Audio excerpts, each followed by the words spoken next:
All right, hey everyone, welcome to another edition of Extra Time TV. When we are now officially starting, welcome to Extra Time TV. James is here. Maybe the storm is messing with us on the internet. Of course, we have a lot of big games to talk about. Argentina, folks, took on Austria and secured their place in the second round of the World Cup. Messi scoring 2 goals, missing a penalty. A lot took place. But before I get your opinion, James, I'm going to pull up the beautiful stats from SofaScore. So as you can see here, SofaScore giving the man of the match to Lionel Messi. Well, obviously, I guess. 90 minutes, 1 penalty missed. They made sure to put that in the stats. There's no escaping. 2 goals, 2 big chances created. As you can see, his heat map there. And before we get to the other stats, because we'll be talking about a lot of goats today, James, let me hear your thoughts on Leo Messi's performance. No, I think it was a great performance again, all round.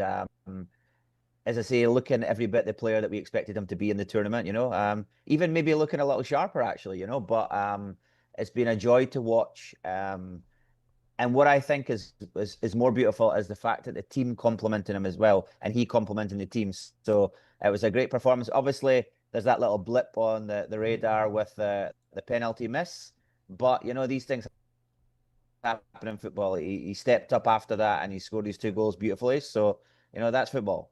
Yes. So we're going to pull up some more stats as well, folks, from SofaScore as well. Special thank you. Scaloni once again opting for his 4-4-2 formation. He seems to like that formation a lot. However, as we've seen, but we'll get to that, and also Austria playing the 4-2-3-1.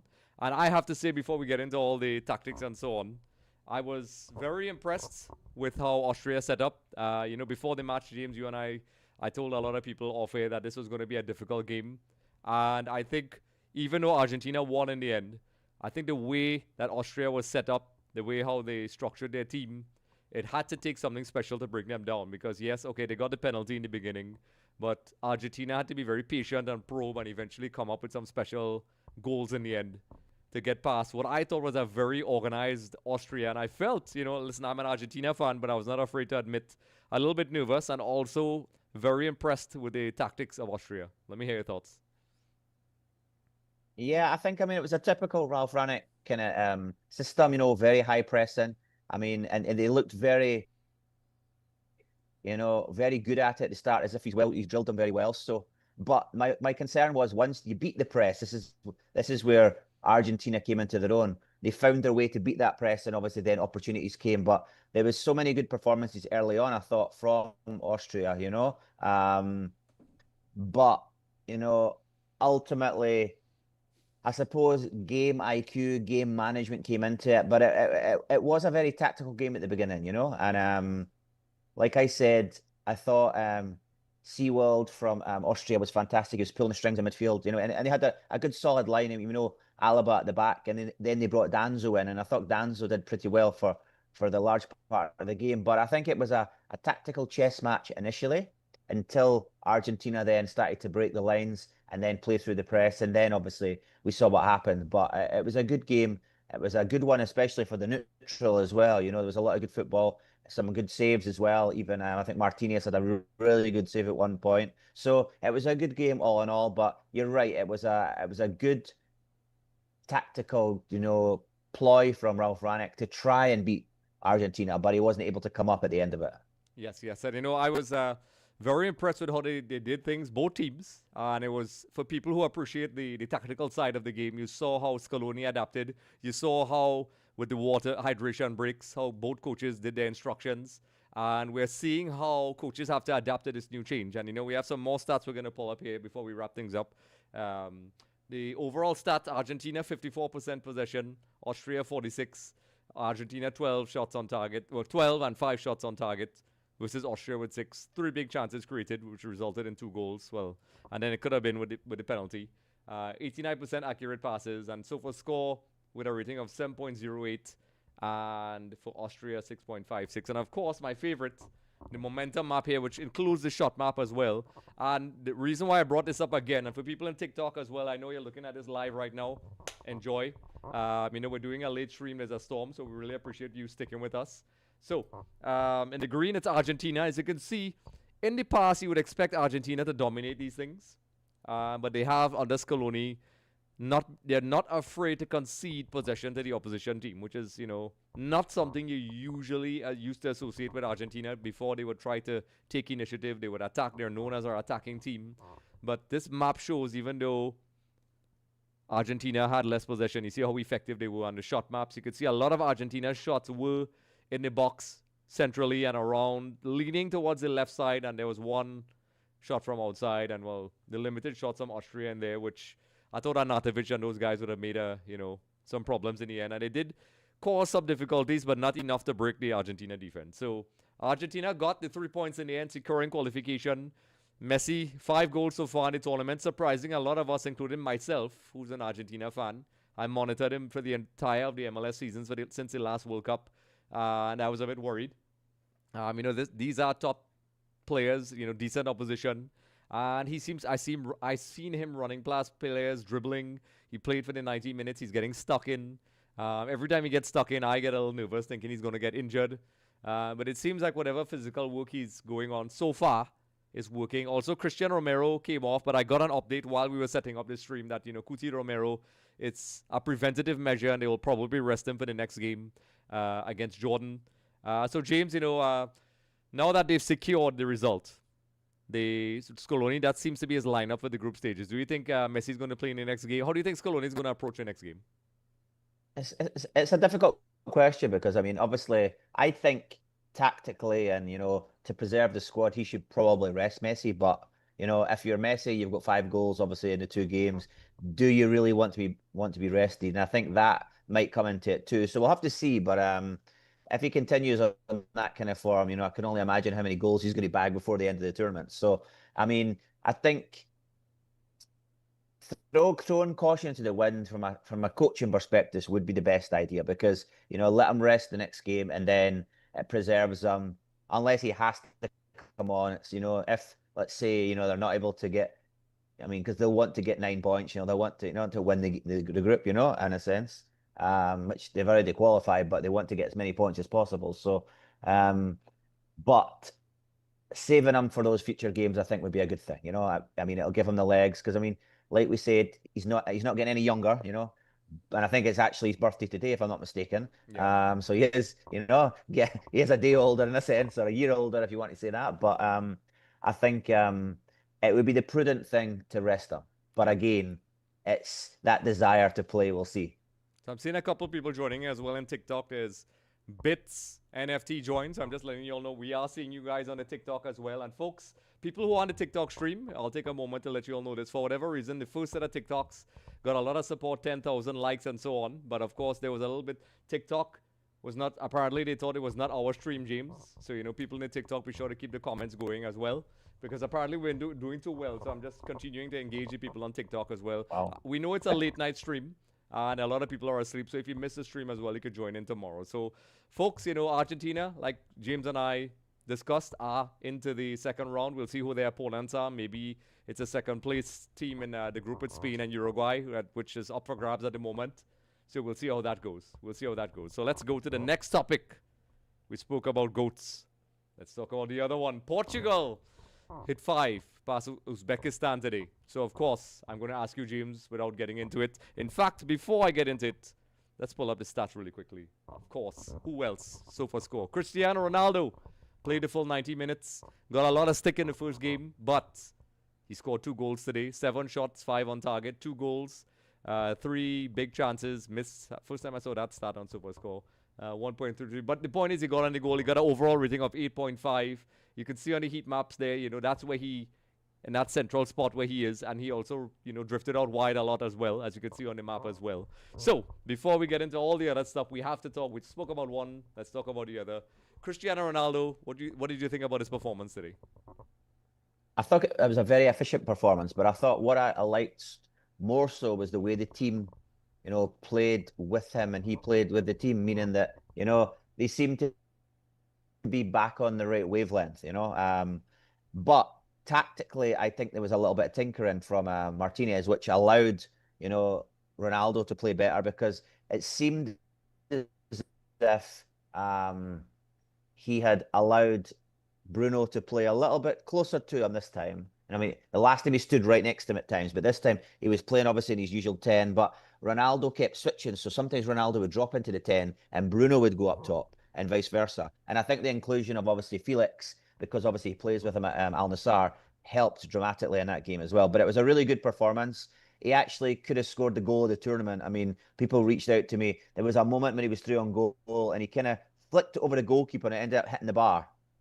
And it was like, wow, but it just didn't go in, and that would have been the hat trick. But it was a really polished performance. But what I liked as well is he allowed other players to get involved. For example, the goal from Nuno Mendes from the free kick. He Yes. was standing over it. Everybody thought he was going to take the free kick, and Nuno Mendes obviously scored the free kick. And then there was another few moments as well when he just let Bruno take the free kick. So it seemed to be a more mature Ronaldo in a sense because 4 years ago he's going to be taking everything. So it was a good performance, and I think everybody's now showed up. The only one that we're waiting on now is Neymar tomorrow against Scotland, but we'll see about that one. Yeah, we'll get to that. We'll get to that, folks, because just to pause in what we're talking about. James and I will be doing our third watch along tomorrow for Scotland versus Brazil. So we'll be posting up the link as well for you to check that out. But we'll move along as well. Cristiano Ronaldo's data here. So, of course, the man of the match, you just spoke about him, Nuno Mendes. From SofaScore, he got an 8.9 rating. As you could see on the heat maps here, he dominated. You could see all the red on the maps there, folks. That side of the pitch, 90 minutes played, 3 key passes, 2 key tackles, 1 goal, 1 big chance created, and an overall top performance according to SofaScore. So before we move on to the other stuff, James, tell me what do you think about Nuno Mendes? I know we spoke about Ronaldo. Well, I thought he looked a lot more confident in this game. He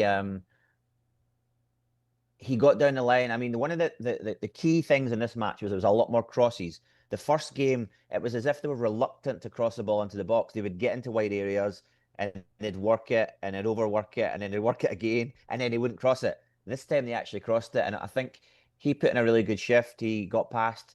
I mean, obviously he plays fullback, but he was basically playing as a left winger for a long parts of the game. And as I say, he did his job. There was a lot of hard tackles. He actually took 2 or 3 free kicks he won. So I think it was a really good performance from him.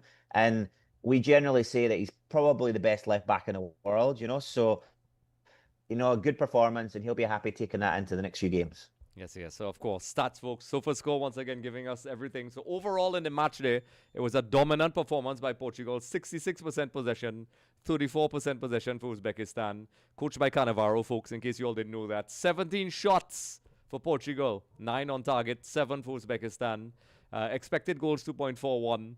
The duels won 55% for Portugal, 45 for Uzbekistan. 7 big chances created for Portugal, 0 for Uzbekistan. 7.40 overall SofaScore rating, 6.27 from SofaScore. And then, of course, the formations that were used by Martinez. We saw, according to SofaScore, the 4-2-3-1. And then Cannavaro opting for those 3 centre-backs because we know he's from that school of Catenaccio, Italy, one of the last greats of Italian defenders, which could switch to a back 5, which clearly didn't work. And I'm sure he was very upset. He probably tried to set up the team to stop this very powerful Portugal team. And of course, overall, it was a dominant performance by Portugal. They definitely needed a result like that. I think Uzbekistan was the right opponent to bounce back from that first game against Congo as well. And of course, the next opponent is Colombia. So obviously, Colombia is very different opposition. They're very physical and fast. But this is the ideal result to kind of bounce back from that first game glitch, if you want to call it that. But what do you think about Portugal heading into that next game? Well, what I liked is obviously there was some tactical changes. Ruben Diaz came back in. I think that helped, a lot with the defense because they did not look solid in the last game.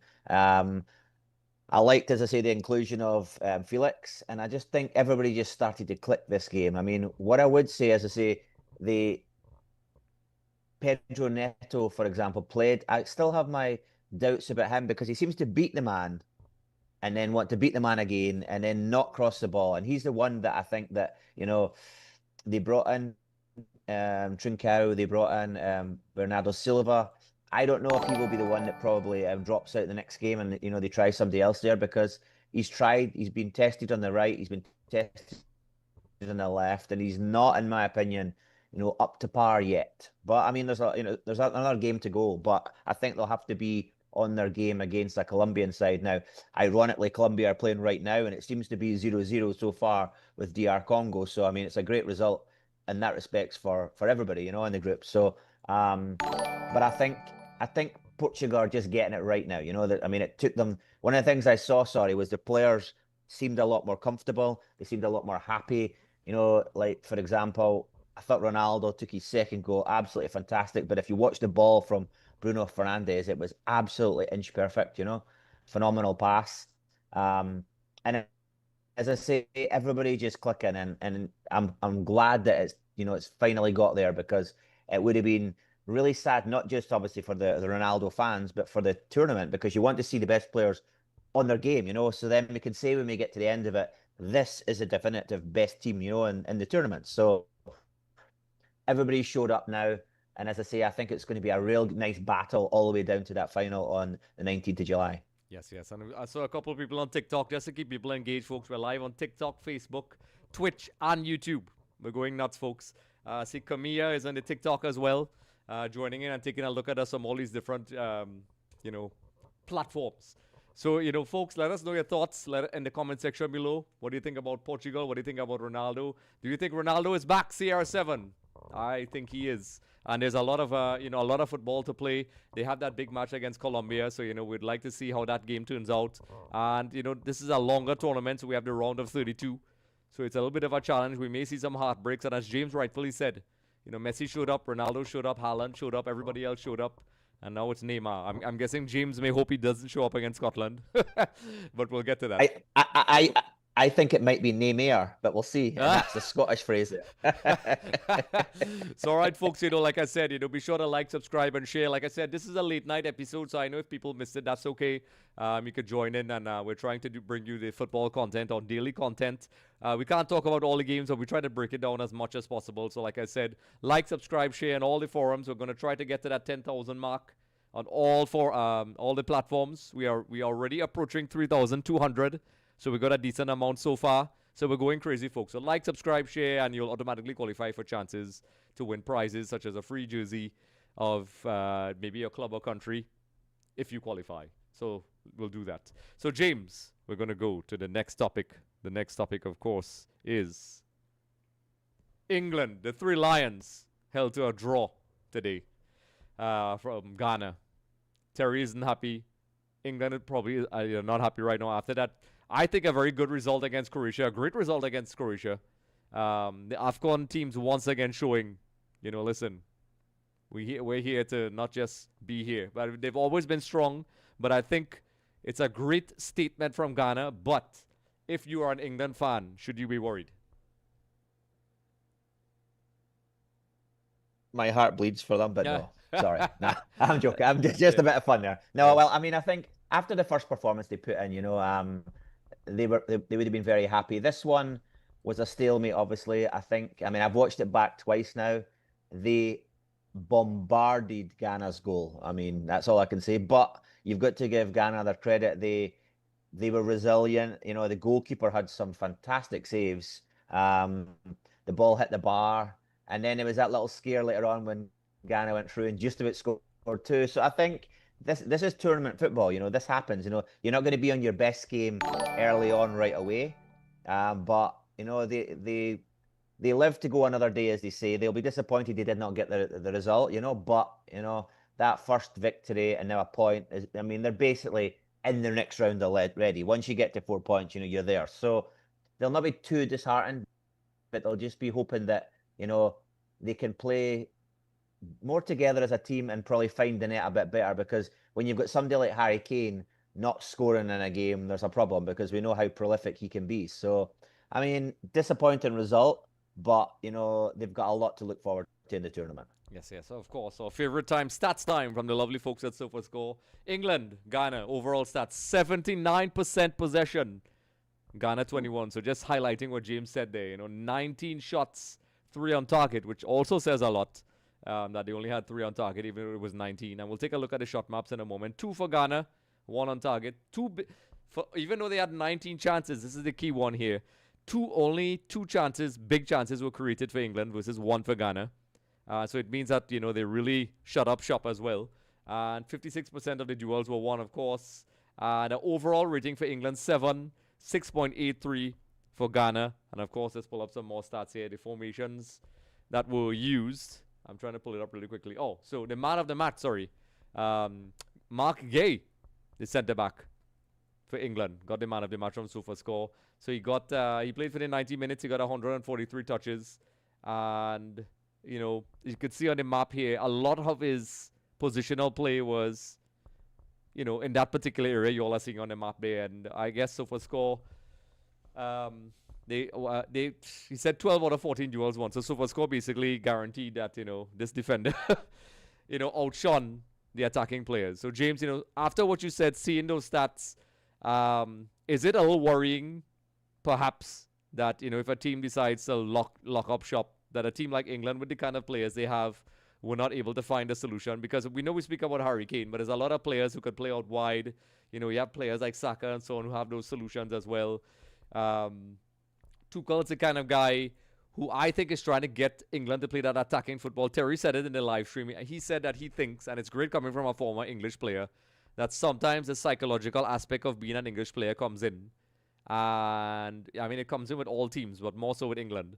And perhaps sometimes, as good as they are, when the games don't go their way, a little nerves come, it comes in. They don't have that lethal calmness that, Argentina lacked for a little while before they started winning trophies. Do you think the England DNA of kind of not getting over the line will be a problem in the final games?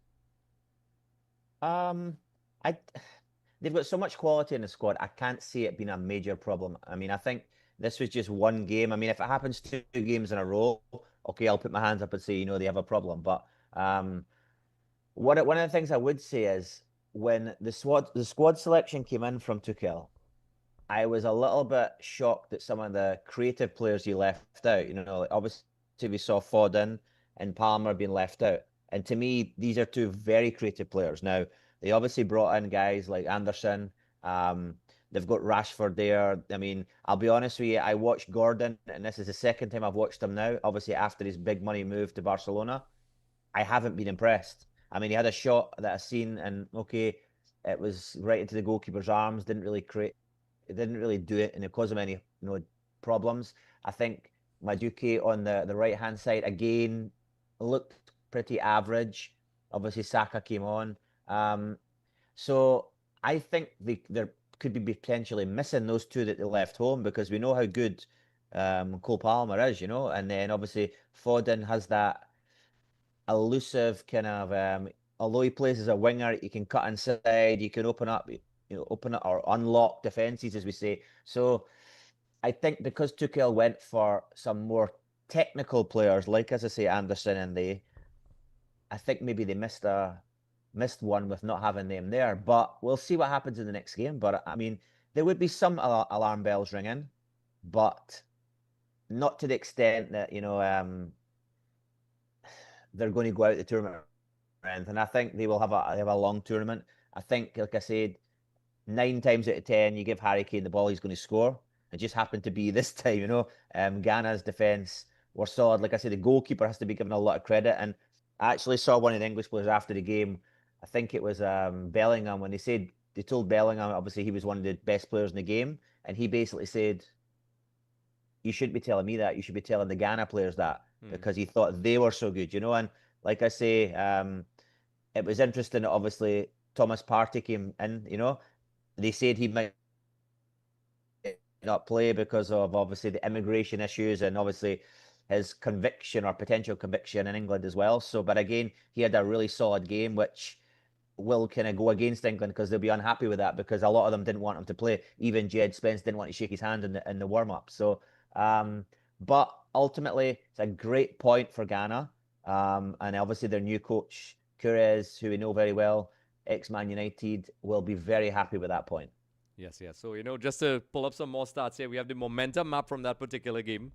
And, England dominated, of course. They completely dominated. And tactically, What do you think about Tuchel? What do you think about Tuchel's overall, approach so far? We've seen 2 games now. Most of the teams have played 2 games. We still have a couple left in this round.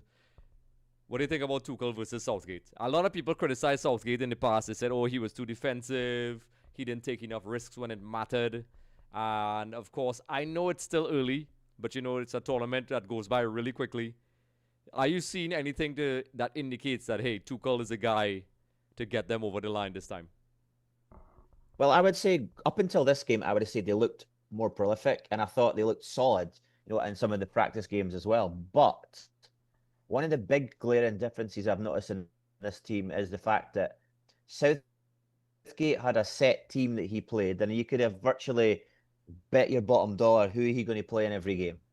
One of the things I've saw with Tuchel is he keeps changing things, chopping and changing. Like, for example, he brought obviously Gea back in this game, obviously to partner Konsa, who they had a good partnership for several games. Obviously, Spence came in and O'Reilly didn't start this game. We know obviously Reece James played the last game. So he seems to change that back line. It's as if maybe he's not sure, is this his best team, or is it that he's wanting to rest players? But one of the things I know in tournament football is, especially, for example, from a goalkeeping perspective, the defence in front of you, you want to play with them regularly, you want to know them. So, for example, even 2 games into a tournament, you really want that back four to be the same back four, so you build that rapport. So when you go on into the tournament now, you know that this is where Jed Spence will be, this is where Konsa will be. I know that, he's going to do this. So that little tinker in there kind of worries me. It's as if, as I say, he doesn't know his team. And also, if you look at the players offensively, he changes. He generally always changes, for example, Gordon and Madueke and Bellingham, So my question to him would be, do you know your best team? I'm not sure. Yeah, I think so as well. And that's why I brought it up. I feel as if Tuchel, I think there's a bit of a clash there within him, the philosophy and the execution, and we'll see. We'll see how it goes along. And, are the English press going to be patient with this guy? Are they going to, after... Let's see how it goes. You never know what's going to happen. They've had some decent runs in the last couple tournaments. That's one thing Gareth Southgate has. And, Tuchel, the knives are going to be out paying attention because, it's a very strong England team. They have a Hurricane that's full of confidence coming off the Bundesliga season. And they expect more. That's why they brought this guy in, the German, Tuchel. I like him, but, we'll see. It's kind of like Ancelotti for Brazil. So, folks, let us know what you think in the comment section. What do you think about the 3 Lions? What do you think about their performances so far? We're now 2 games in for most of the groups, not all. And, games are going on right now. I think the Colombia game is still going on. It's probably going to wrap up any minute. So you can let us know your thoughts, comments, and suggestions. Feel free, if you didn't get here for the live, you can comment in the comment section below afterwards. And, of course, James and I will be having our watch-along tomorrow, which we'll get to in a little while. So, like I said, follow all the socials. We're trying to get to that 10,000 mark, but continue to leave us your thoughts. So, James, of course, I know the topic you want to talk about. Drum roll. Scotland takes on Brazil in a very crucial match for you guys. James, folks, if you didn't know, if you didn't guess from the accent, which was a dead giveaway, James is a former Scottish player. He's also, obviously supporting Scotland. We've had our watch-alongs. They got that crucial victory against Haiti. And, a very close game in the second game. I felt as if Scotland could have probably pulled something back against Morocco. I was very impressed. I know it wasn't a perfect game, but, Morocco is a very powerful team. But now, Scotland faces Carlo Ancelotti's Brazil, who also started off with a draw, and then, they got on fire, just like all the teams. It seems like a lot of teams needed that second game to kick in. But can Scotland do what they need to do to get to the next round? Let's talk, James. It's going to be a very interesting game. And I think what makes it even more interesting is the fact, like I mentioned, the inclusion again of Neymar. And the reason I looked at my phone there, Colombia just scored for MD watching. So obviously there has been some action in that game. So Neymar will come back in against Scotland. Does it worry me? Yes, it does, because we know how talented he is. But obviously he seems like, as we would say here in Trinidad, he's a little bit chocolate. He melts. He gets injured. He does. These things happen. But he's a talented player. It also seems like Rafinha could miss the game for Brazil, which is a good thing for us too. So, but I think we have to look at ourselves now. One of the injury problems we do have is Aaron Hickey obviously did really well in the first game. he picked up a little injury. Patterson came in. Patterson didn't do too badly, but we know Hickey is playing obviously out in sorry, he's playing for Brentford, sorry, and he's doing really well there. So I would rather we obviously have him to go with. We'll see how it goes, but I think there's been some really good performances from the Scottish team. I mean, I think Lewis Ferguson's been phenomenal. You know, he's playing more as a number six really for us. You know, he's protecting the back line, but also he's boisterous. He gets on the ball, he's taking the tackles, and he's trying to obviously free up McTominay and McGinn to do something. So I think it's going to be an interesting game. Can we get something out of it? Absolutely, we can. Um, I just hope that we will be a little bit more free flow in this game. I mean, I think it'll probably be played the same way as the Morocco game. I think we will play a little bit more pragmatic at the start because we know how dangerous they are. And then obviously, as the game goes into it, they'll probably, release the boys a little bit. But I think um, we will get something out of it. I'm pretty sure that Brazil won't run away with it. But the good thing with this for us is, I think I read that unless we lose 3-0 or by 3 clear goals, we will basically still go through because we have 3 points on the board already. And with goal difference, and obviously with some of the results I'm seeing from elsewhere, there's quite a few teams that are on that third place spot that only have 1 point. And obviously, Rangers, sorry, Scotland have three, Yeah. So I think we will get through, but I think it will be a battle right down to the end. But I think the guys will be ready, and I'm really excited to see. I mean, obviously, there's a little bit of nerves there. And will my knees be trembling under my kilt? Yes, they will. But I'm looking forward to it. Yes, yes. And, like I understand, the excitement you have as somebody, when Trinidad and Tobago got there, Scotland. It's been a while since 1998. That Haiti game, even I would take a lot of positives from the Morocco game as well. So heading into this, obviously the main talking point is Neymar getting into that attacking spot there and trying to really, make some move. Now Scotland, just to be defense of your team, James. Scotland is, a very physical team. They may not be the most, with the exception of one or two players, not the most pacey team.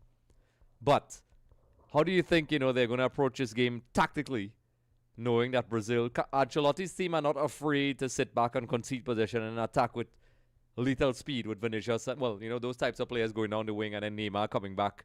How do you think is he going to go with the same formation? He's going to try something different? What do you think? I think he'll stick with the same formation he's played in both games. Really, I think we will tend to sit with a mid block to a low block at different periods of the game. I think it'll all come down to he will basically try to inspire the guys through obviously heart and determination, which we know we have abundance of that. So, but I think this time he will rely a little bit more heavily on McTominay getting forward. I think he did in the closing stages of the last game. And I think one of the probably, in hindsight, he would probably say that he would have rather McTominay kind of was released. Let's say the monster that's McTominay gets released a little earlier. Yes. Because I think, if that game had went on 5 more minutes, 10 more minutes, we probably would have got the goal we needed. One of the other things to think about is there was quite a few moments in the game when the referee didn't make calls, when maybe there was a penalty here or there, when there was tackles that were missed. I'm just hoping that we get a better set of officials. And one of the things I keep bringing up in all of these shows we do is we have VAR there. Please use it. We keep seeing games that VAR's not used. So if there's a potential penalty and you're the referee and you don't see it, go to VAR and find out. Because it's there for a reason. And I think we will heavily be reliant on set pieces as well, which we have obviously, because I know at set pieces we have a goal in us. So I think we can get something out of it. I just hope we defend. And I also have this little gut instinct in the back of my mind that he might play Craig Gordon in this game because I don't believe he took Craig Gordon there for no reason. And obviously, if things go really bad, this could potentially be the last game. So I just something in the back of my mind says that he might play Craig Gordon, but which would then mean I think he would be the oldest player in the tournament because I think he is just older than Ronaldo. So there's a few reasons why I think that, and I think he'll go back with Shankland this game as well. From Rangers, I think he did okay in the first game, but I think Shankland has a lot more to offer than he showed us so far. Yes, yes. Because I mean, from what I saw against the Morocco game, Morocco has pacey players that are very dynamic. They can dribble, they can cut inside. Very similar characteristics of some of the players that you'll be facing with Brazil. In fact, I would say Morocco is a bit more aggressive in the midfield than maybe Brazil is in terms of dynamism. You have players like Casemiro, those types of players in the midfield for Brazil that they don't dominate like they used to in the past. And teams that generally set up to kind of close down and take away their passing lanes. If Brazil truly look dangerous when they are on the counter attack, and if a team is able to kind of balance the game, Scotland play the game at their pace, it could be problematic for Brazil because of course if you overcommit, they catch you on the counter attack, and with the pace of the Brazilian players, they can cause a lot of problems. And of course, Neymar is going to want to prove himself. He's seeing everybody there as well. So, folks, you can let us know what you think in the comment section tomorrow because we'll be having the watch along. Just to remind everybody, James and I will be doing that. So, we'll be doing our pre match conversation maybe 10-15 minutes before time. And, the last watch alongs did really well. With James, it started off at just over 2,000 and they're still growing. People are going back to look at them. Second one as well. Then the Argentina one did really well. I was shocked. 35,000 people on the Facebook stream as well, which is crazy. And it just shows that the streams are growing, James. And, why not aim for that 10,000? So James and I will be geared up tomorrow. James will be in his kilt. And, as James highlighted, it's not necessarily a do or die once they don't concede more than 3 goals. They could still get that third place. That first win was so crucial, but I can't see Scotland just going to minimize goal score. I could see Scotland after that Morocco game making a game of it. And honestly, I don't see why Scotland can't, dare to dream a little bit. This is not the strongest Brazil team that we've ever seen. They are still very strong, make no mistake. But they're not the most dominant, scary Brazil we've seen in a while. They have world-beating players. They do have top players. But I think Scotland has enough to cause some problems. So we'll see how it goes tomorrow. I'm very excited as a neutral. But, I'm leaning to more of the Scottish side. I know James is definitely not neutral. So like I said, folks, we'll be posting up the information on the WhatsApp group, the YouTube communities as well. So you can check out that game and jump in, like, subscribe, share, and join James and I as we take in that Scotland game. So, before we wrap things up, James, anything else? I'm just thinking that, what I would love to see Scotland do. I mean, we saw Ben Gannon Doak, who we spoke a lot about in the 2 games. Really talented younger player, plays on the wing. And obviously, Finlay Curtis came in as well. I would love to see, Scotland just release the 2 of them, let them start, one on each wing, and really try and hit them with pace because these 2 young guys have pace. They have heart. They have, the ability to beat a player. We saw that over and over again against both teams. So it would be really nice for them just to say, you know what? Let us do it, and let us play these guys. But, obviously this is when the coach comes in and says, or in my mind says, Seems like we lost James. do you want to lock up shop for the first 20 minutes? So I just hope that, he will give these young guys an opportunity. Yes, folks. So, of course, folks, we'll wrap things up. Before we go, we do these daily, well, as much as possible, because there's a lot of games to summarize. As you can see in the little ticker tape below, we have the scores of the other games that we didn't get to talk about. And, of course, if there's something you want us to talk about, we shall. We'll be having some gaming content as well, the watch-alongs. James and I will be doing some interesting trips soon, so we'll see how that's going. And you all can join into that as well. So we have a lot of interesting content. Like I said, follow us on all our socials. Continue to subscribe. Check out extvmedia.com. We're trying to get all to 10,000 on all our social platforms. That's the goal. And of course, when you do those things, you automatically qualify for a chance to win a jersey of your choice, club or country, copy of EAFC 27, and other cool prizes. And we already had some winners, before the World Cup. We had Mark Molino and a couple others, so congratulations. So, we do have those cool prizes. So with that being said, folks, stay tuned. We will be on 20 minutes before kickoff time against Scotland. And if there are other games that you want us to do watch-alongs, and I know a couple people in the last chat were asking us to do France and so on, we will. Just let us know, and we listen. We pay attention to every comment. We look through everything. And, of course, we always have a whole bunch of fun content on TikTok and all the other social media as well, short-form content. So with that being said, folks, James, it's always a pleasure. James is going to need a good night's sleep because tomorrow he'll be in his face paints getting ready for battle, and I'll be next time watching, I guess. So like I said, folks, it's been a late show. It's a stormy night. We had technical glitches with the rain. But we hope you enjoy the show and continue to support us as the show goes along. And what we'll try to do as well, when you miss the long format of the show, we'll try to do clips of each topic as well and put time codes for those of you who are interested in the other topics as well. So like I said, James, it's been an absolute pleasure, and I'll see you tomorrow. And folks, I'll see you soon. Hey